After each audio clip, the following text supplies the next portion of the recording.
Reality is God tripping balls, and DMT is the ultimate trip stopper. A post by an unknown user on the Psychonauts subreddit 3 years ago.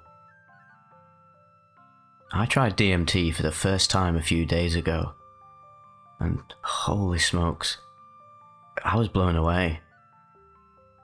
I'll write a real and in-depth trip report at some point, but for the time being, I'd love to share a realization and piece of insight I had from my experience.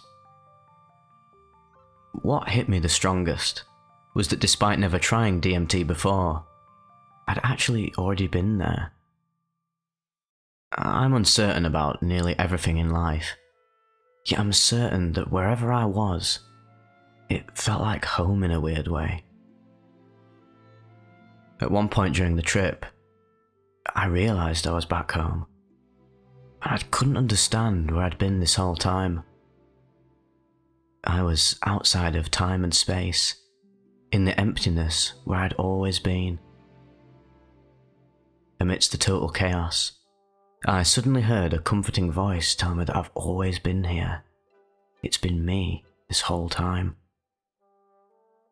Although this voice was speaking at me, it was heavily implied that this voice was in fact myself. Not the limited self per se, separated by the physical body, but the deep down me that transcends the material world. Suddenly, it dawned upon me. Reality is the trip or dream, and DMT is the trip stopper. I'll be using the word God here, but I simply mean that as a metaphor for the ineffable mystery of existence, or the deep down reality, whatever that means.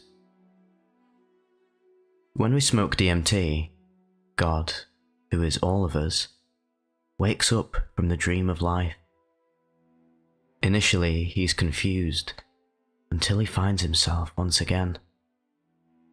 He found himself when he told me that I've been here this whole time. It had been there this whole time. It had just been dreaming that it was an earthworm and a butterfly, and a silly human being that I am right now.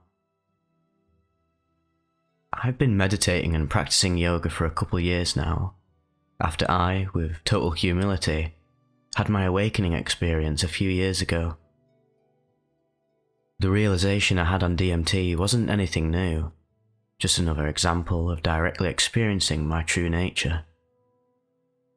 Nothing is as beautiful as this cosmic oneness. I like to compare a spiritual awakening to God lucid dreaming. God discovers himself in us. Life is so insanely beautiful, and I hope we can all get better at not losing touch of the utter magic and wonder that permeates every moment. I love you all so much. Just to add a little bit more to this trip report, there's some really interesting comments. The top comment by Freedom Steel says, I've had similar experiences with shrooms. I was in the tub during a trip and examining my body. I always stretch out my toes daily to prevent them from curling, and I reached down to stretch them out of habit, and I oddly felt it was the hand of God stretching them, and then a knowing statement came to me. Not in words, but rather a feeling that said I'm building a perfect body. Rupert Spira says that God cannot know the finite, since he is infinite. He can only experience the finite through us, and in order to do this, he has to forget. So, it really seems like a real sacrifice, and that makes me appreciate life more. Koklahoma replies with, I had a similar experience with highish doses of LSD. I had entered a headspace where I identified with the Godhead, and the group of friends with me became the embodiment of my subconscious and internal monologue. My internal monologue played itself out through our collective conversation. I asked myself why humans can't stay in a place that is closer to this state, separate but still unified. I got the answer that the hardware, or the body, cannot keep up with the energy demand, and that the goal is to get it to a point where it can. So what did he really mean by the hardware? And what does getting to that point mean? And Coplahoma says, I have no idea. Could be biohacking, could be normal biological evolution, could be some sort of bionic tech addition to our physical body. It's all speculative, obviously. That's just the experience I had. It was a distinct feeling that we are going to make it there as a species rather than destroy ourselves, which was comforting. So yeah, whether you believe in what he just said, that sort of the goal of the human race is to transcend the physical body or add on to the body, transcend our limitations via technology, biological evolution, it's definitely something to think about. I mean, you've got to think, where are we going to be in 1,000 years after I'm dead, you're dead? Where are you even going to be when, say, if I live to 110, if I'm lucky somehow? What on earth is society going to look like? I know a lot of people like to go down the sort of destruction rabbit hole where we'll nuke each other in, or go through like so many world wars that humanity will be fully extinct or the earth itself will be destroyed. But let's lean on the side of sort of interconnectivity being the end result of human evolution rather than complete annihilation. Let's just hypothetically say that that's going to happen. Imagine what that would be like. It makes you think, what are countries even going to be like in the next 100 years? Is the boundaries between countries going to dissipate? The boundary between ourselves going to dissipate? What's language going to be like?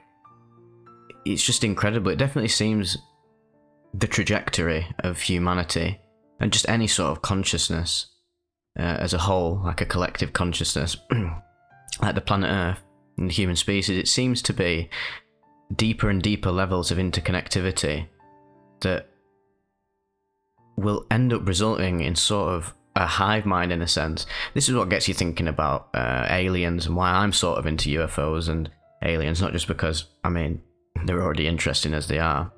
It's amazing to believe in this sort of stuff, even whether it's true or not. Again, I say this a lot. I don't really care if it's true or not. I just find it interesting and it's entertaining for me and gives me just a bit of purpose. So just a bit of fun speculation here.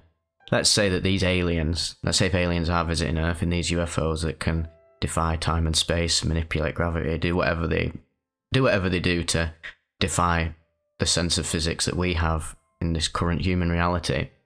Let's say that maybe these aliens on their planet, maybe they are so utterly together that they sort of transcended the barrier between separation, and that allows consciousness in a physical form to achieve things that in a state like a 21st century human would think is impossible, because we're so, say, even though we have loads of amazing technology, think about how much more amazing it would be if every single, like, if everybody was connected and there was no not suffering, but there was no bias or against other, and there was more connection and less separation between, like, ourselves.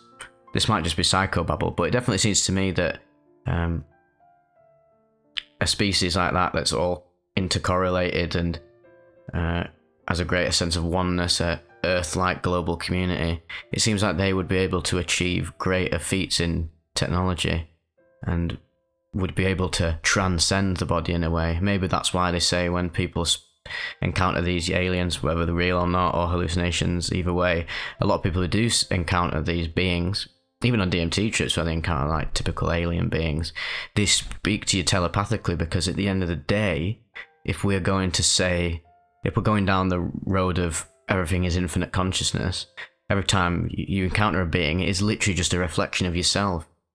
It's an extension of consciousness. So, of course, telepathy would be possible if that is the case, if infinite consciousness, if God is everything, I am you, you are me, if that is the case, then telepathy is very real. And I personally can attest to telepathy. Obviously, for some people, if you've never experienced it, then it's not true for you, is it?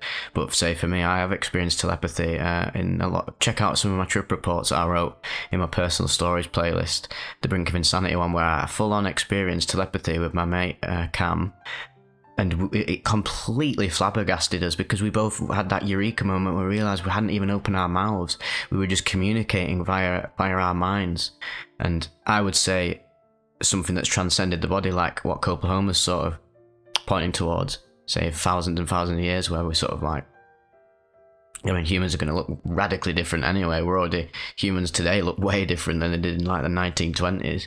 So, yeah, it sort of makes you think maybe the path of the physical sentient being, sentient humanoid type being, is what we're seeing, these sort of like alien UFO reports that I like to share, where they're basically just some like super transcended being, and they're just sort of like this hive mind that darts about the universe, just sort of observing it. Because I mean, if I was a super intelligent alien being or hyper conscious interdimensional entity or whatever they are, or whatever it is, I think I'd probably do the same, just dart about in some weird craft and observe the extent of life in the universe. Because I mean, once you've transcended the ego fully as an earthly species or a global species, what else is there to do? But just to marvel at the reality, at yourself, at consciousness in the universe. So yeah, I thought that was a really interesting little report, nice and concise, and just harkens back to the core of this channel and what I'm trying to do. I'm trying to just make people aware of how radically transformative these substances actually are, and how much we don't know about the human brain, the human mind, the universe, God, how much we don't actually know. And things like these point us towards the truth in some sense, even though it's filtered down through the ego and filtered down after the experience. And that's what I do think that is a very valid criticism of the trip reports, where it's like, oh, all of it's being recalled and it's not actually truthful fully to the experience that they had. And obviously that would be pretty much impossible, because when you're tripping anyway, you probably have as few distractions as possible if you want to go really deep into it, into the mystical states. And even so, even if you tried to write it down, it'll just be fucking gobbledygook, won't it? So hope you guys enjoyed that. Just a little interesting one. And please check out my Rosa video that I just did. It took me really long time to whip that together, but it was a lot of fun. I really want to start embarking on bigger editing projects, because honestly it's like literal catnip to me. I just love sitting down, putting my mind to something, and honestly, whenever I finish a video, I'm like, oh my god, I wish I could make another video right now. This is why I put out so much content. It's not necessarily because, say, in a way YouTube is my job. It's literally just the pleasure of creating something and the pleasure of seeing you guys talk about it, interact with me and interact with yourselves, and contemplate this infinite reality bubble that we're all in. Crazy, isn't it? Hope you guys are alright, and I will see you in the next one.